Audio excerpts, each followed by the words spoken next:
When Beerus had the dream about Super Saiyan God in the original Battle of Gods movie and in the original arc, we pretty much knew it was Goku, and by the end of the story, Goku did indeed somewhat challenge Beerus, even though it wasn't Beerus anywhere close to max power, so Beerus did have his fun.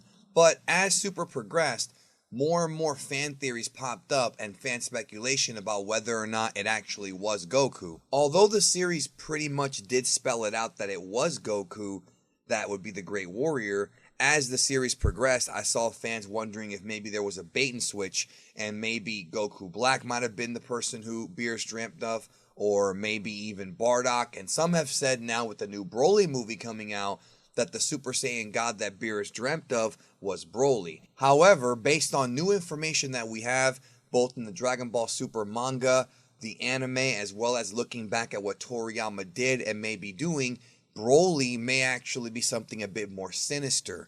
We're going to talk about what Broly might actually be next. People have been talking about Attack on Titan lately, and if you want to watch Attack on Titan as well as old and new anime, the best place to do it is Verve, and you can try it for 30 free days. The link is down below, vrv.co/geekdom.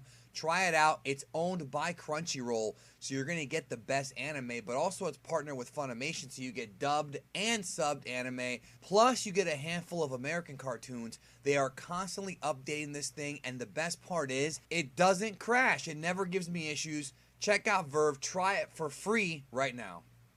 So for the purposes of this video, I will be referring to Broly's form as Legendary Super Saiyan, but be aware that Cinema Today did refer to this, to his maximum power in the upcoming Broly movie, as Broly Full Power, but we are unsure if this is the actual name of his final form or if it's just what they're calling it because it is Broly at full power. So until we have confirmation from sources at Toei or Shueisha or Toriyama himself, the Broly Full Power title is not the official name of this form, or at least I'm not going to refer to it as such for this video or in future videos until we have that confirmation. Now, the first thing I want to address is the dream that Beerus had of fighting a great warrior known as Super Saiyan God. Battle of Gods, the original movie that came out in 2013, was originally written by Yusuke Watanabe, and later Toriyama came in to make alterations to the film. And when that film was being created, there was no idea of doing Goku Black, bringing back Broly, or having Yamoshi,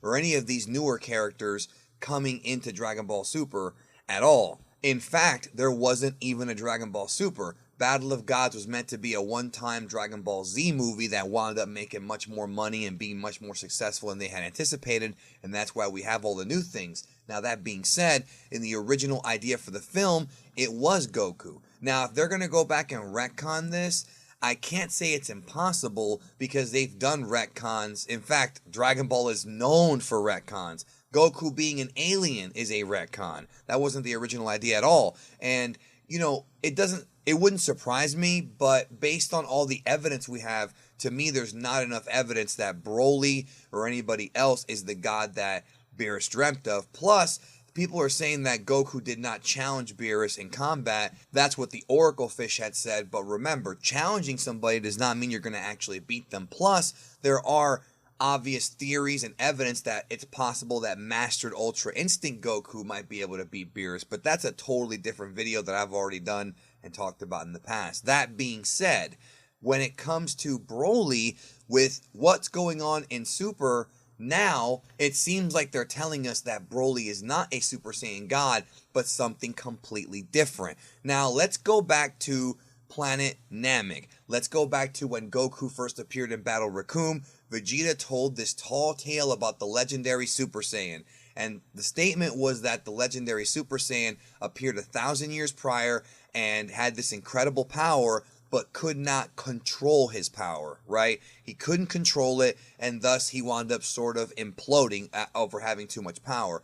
Now, this idea in the anime version of the events really was illustrated by a flashback that showed what appeared to be a giant great ape. And when Dragon Ball GT came around, they took that idea to create sort of the golden great ape in a way to explain that away. But that's GT, so we're going to move that aside for a minute because that's not this story.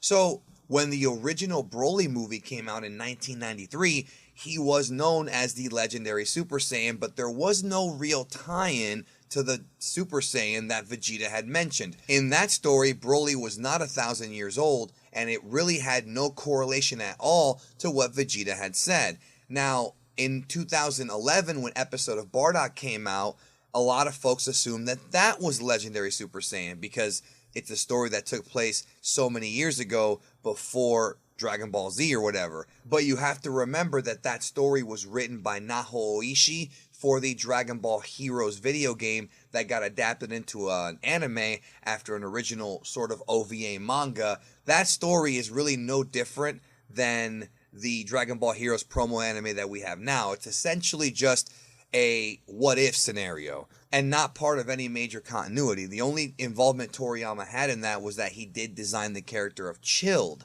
But other than that, it was just a what-if story. So now we have tons more evidence and tons more information based on the character of Kale that may give us clues about where Toriyama's taking this legend. So Super Saiyan God, we found out recently that the original story of the Super Saiyan God ties in with Yamoshi and the Ancient Saiyans. Now, that being said, that's probably not going to be the story with Broly at all, even though I wouldn't be surprised if they were mentioned something in the movie. That's not the story of Broly.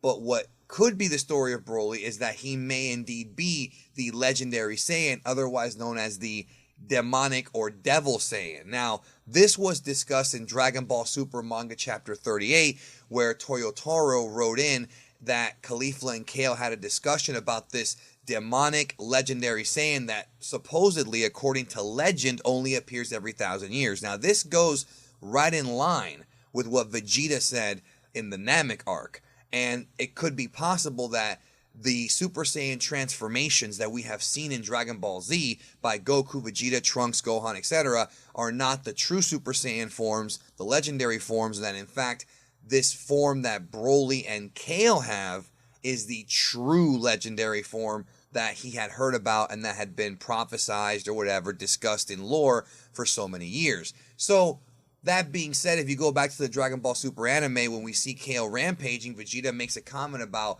is this a Saiyan's true power? And to me, it looks like what Toriyama may be doing here is he might be bringing back the legendary Super Saiyan story as a devilish Saiyan, a demonic Saiyan, and that could be what Broly is. Broly could end up being the actual literal opposite to Super Saiyan God, in that Super Saiyan God was created out of necessity. It was created out of a need, a desire, as they say, to protect the planet from evildoers, to protect the race, whereas Super Saiyan Demon or legendary Super Saiyan, whatever the heck you want to call it, could end up being something created purely based on greed. Now, if you look at the Dragon Ball Super Broly trailer that was revealed at San Diego Comic-Con, you'll notice that there's a scene with babies inside of what appears to be some kind of test tube. Now, this leads me to believe that there may have been some kind of experimentation done on either Broly or certain infant Saiyans to possibly create or recreate this demonic Saiyan from 1,000 years ago. There may have been some biological and neurological experiments done to these children to harness their power, to control them, or to somehow tap into it for greedy and selfish purposes. Now, without getting all tinfoily here, those of you who follow conspiracies and things like that, a lot of you know, or maybe you don't know, that a lot of folks believe that what is said in the New Testament in Revelations about the mark of the beast 666 or whatever, which is the sign of the end times in the Christian belief system, a lot of folks think that that's going to happen in the real world as far as the microchip goes. That once we have microchip implant, it's going to be the mark of the beast. I heard this conspiracy theory like 10 years ago. It's not even a new one at all. 15 years ago, actually. It could be possible that they're doing something a little similar here, borrowing that concept, in that the people like Paragus could be experimenting on Broly and other Saiyans to give them sort of a way to tap into this demonic power by genetically modifying them and creating this monster, for lack of a better term, that could be being used to rebel against the gods, that being, of course, Beerus and whatnot, because perhaps somebody else knows that Beerus is the one who wanted the Saiyans to be destroyed because he was annoyed by them. We really don't know. And again, I'm throwing this idea out there because it's clear to me that Broly is not Super Saiyan God, and based on what was said in the Dragon Ball Super manga, this whole Super Saiyan devil, or legendary Super Saiyan, whatever you want to call it, seems to fit a lot more with Broly and with Kale. So it could be that Broly and Kale are in fact Universe 6 and Universe 7 counterparts. Kale may not necessarily be a malicious person. I don't think that she is, but she may have that power inside of her from maybe biological manipulation. It could be something in her bloodline. We don't know. Toriyama may or may not answer this, but this idea that Broly's Super Saiyan God is just not the case at all, but he may be the polar opposite of Super Saiyan God. So I hope you enjoyed the video. I hope maybe I blew your mind a bit. I'm hoping that this actually is the storyline that Toriyama's teasing, because there definitely are enough teases in everything we've seen lately that it could be the case. Remember, Toriyama can kind of retcon and change whatever he wants now, and he will do it, and people just have to, go with it. If not, hey, you've still got the old material to check out too. Subscribe if you have not. Hit the notification bell. I'm always very thankful for your support. Hit the like button if you like the video, and let me know your thoughts. I want to hear if you think there's validity to this, or if you have a counterpoint. I'd love to hear it. Thank you so much. Talk to you soon.